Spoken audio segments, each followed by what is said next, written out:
আমরা ঘাটালবাসী, আমরা বানভাসী। বন্যা আমাদের কাছে একটা আতঙ্ক, একটা ত্রাস।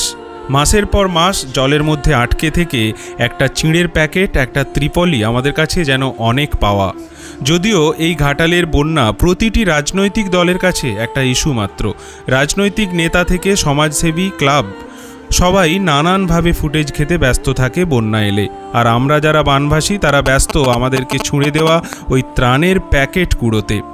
একটা ত্রিপল, একটা ত্রাণের প্যাকেট নিয়ে এই কাড়াকাড়ির ছবি আজ সারা দেশের নানান টিভি চ্যানেলে চলছে, লক্ষ লক্ষ মানুষ তা দেখছে।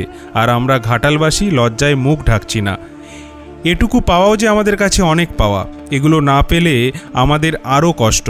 এক ডাবু খিচুড়ি, একটু ত্রাণ আমাদের ঘাটালের বানভাসীদের হাতে ধরিয়ে একটা ছবি যেন মূল লক্ষ্য।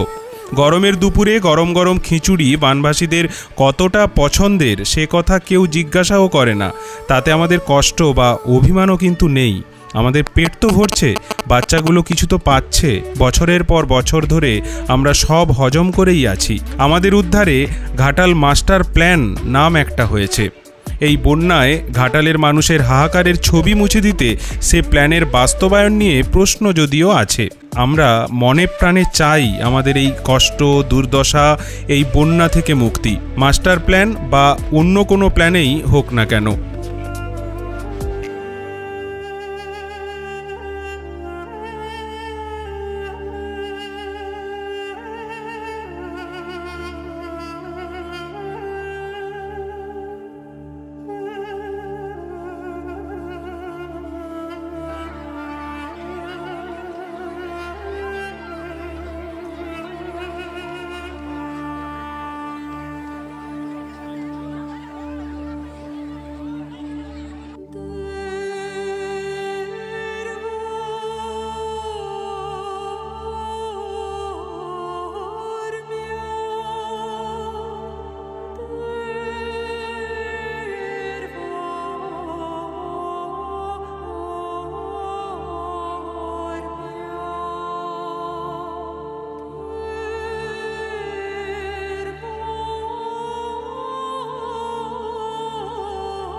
নাম রাখতে আমরা পাইনি, টাকা লোক আছে ঢুকে নিয়েছে, সব তুলে নিয়েছে। নটা থেকে না কিছু পাইনি, কিছু পাইনি। নটা থেকে এসে বসে আছি, সব লুট করে নিচ্ছে তো ফাঁকে, সব ফাঁকে লোক এসে লুট করে নিয়ে পালিয়ে গেল।